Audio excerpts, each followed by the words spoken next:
One brain's blueprint may promote joy more readily than most. In another, pessimism reigns. Whether happiness infuses or eludes a person depends in part on the DNA he has chanced to receive. Thomas Lewis. You're listening to Writing Roots, brought to you by Aspen House Publishing. Welcome to Writing Roots. I'm Lee Hull. And I'm Lee Esses.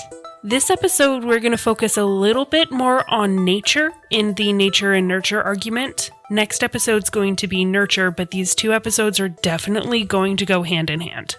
We are talking part psychology, part storytelling, and mostly how the psychology applies to your storytelling and your character design in these next couple of episodes.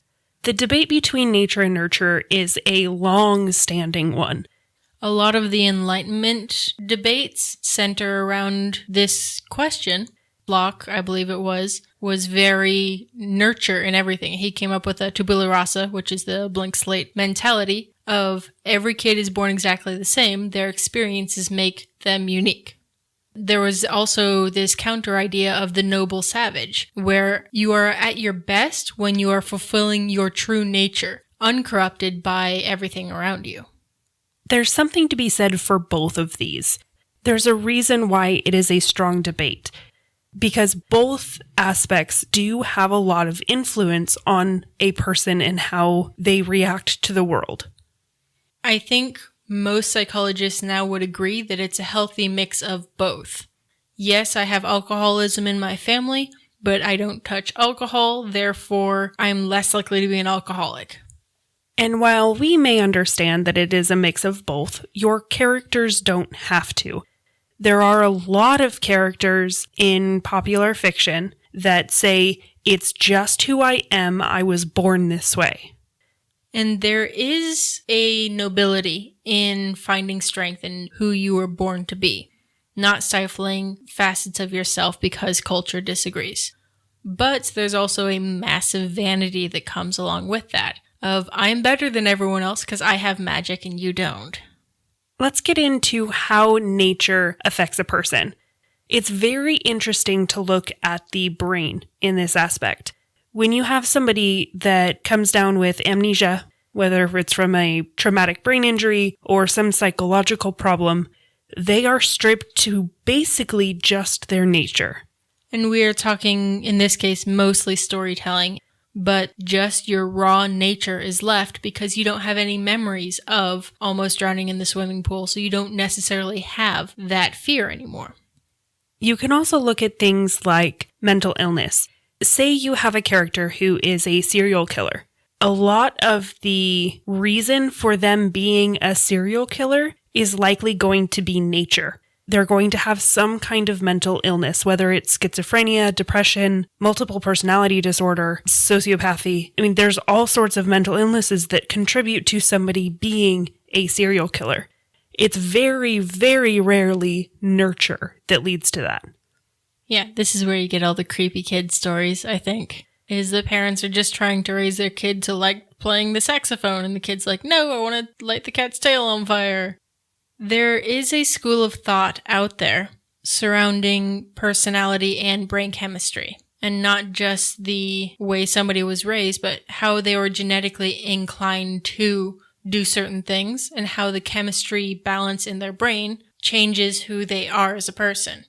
I actually used this concept as the basis for a villain in one of my books, where she was trying to brainwash and rewrite the protagonist into making him somebody that he wasn't. And it all has to do with how the chemicals in your brain react. Whether you are happy or depressed depends on what chemicals are dominating at that moment. This is also used for like simple things like ADHD and gender transitioning. Changing the chemistry of the whole body will change how your mind reacts to things. Another interesting thing to look at when you're considering the nature of a character are twins.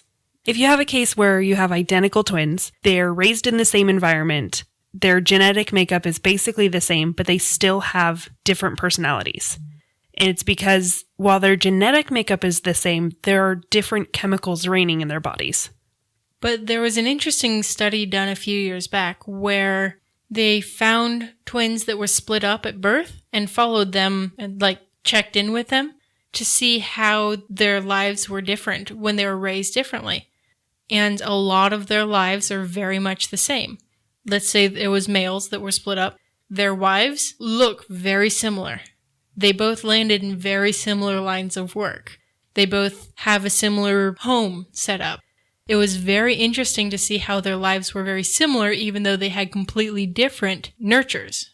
Nature, especially in fiction, plays a lot into who the character is. If you look at swords and sorcery, fantasy kind of books, most of the people with magic are magical, are sorcerers because of their bloodlines. In the real world, we can also look at music in a similar way, in that my mother has perfect pitch, which is like a superpower in the music world. All 3 of her kids ended up playing instruments. And it wasn't just that she wanted us to, but we were all really good at it. So we each had different choices in our music, but we all chose music over sports. In my own family, it's kind of similar. You have my siblings, all very mathematically inclined. Both of my parents are more mathematically inclined as well. My dad is a power plant technician. My mom leans a little bit closer to arts and English, but she's more in middle of the line. All 3 of my siblings take after my dad. I do not. I do not take after either of my parents.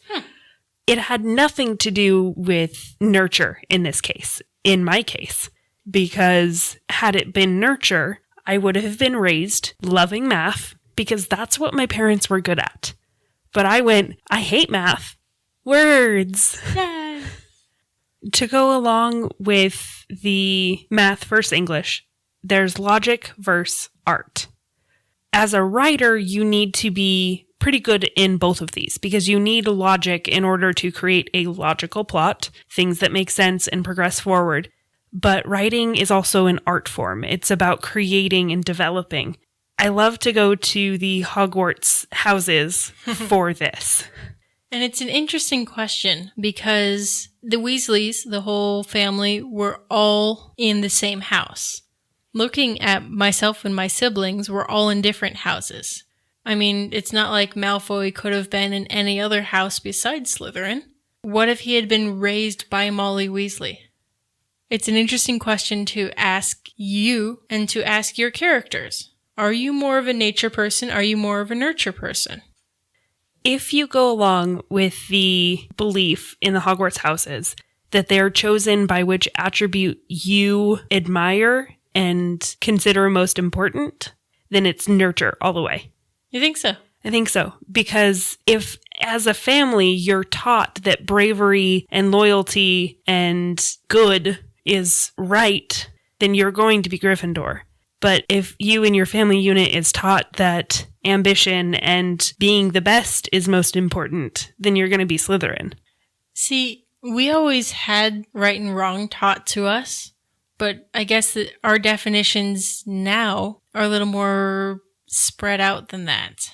Like, the only way I knew to be right was to be accurate, whereas my sister just wanted everyone to be friends. And my brother wanted everybody to laugh.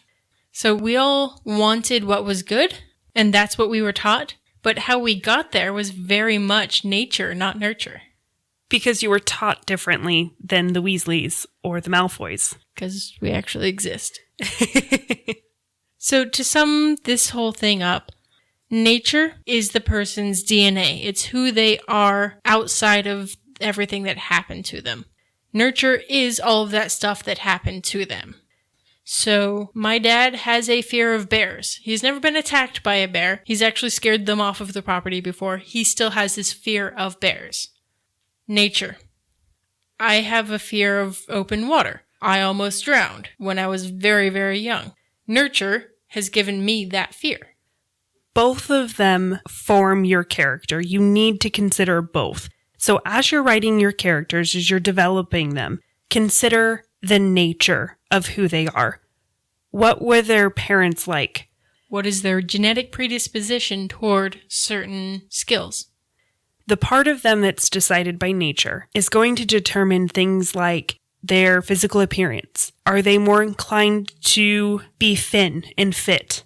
Are they inclined to be tall or short or good at math, good at English, good at art? What about them physically changes the personality? You get to choose the parts of the character that matter. The parts of the character that are going to influence the story, that are going to hold them back in the story, that are going to push it forward. You get to choose all of that because it is your story. They are your characters. And all you have to do is Write selfishly. If you have a question or comment for our hosts or a topic you'd like us to cover, send us an email at writingroots@aspenhousepublishing.com or find us on Facebook by searching for Aspen House Publishing.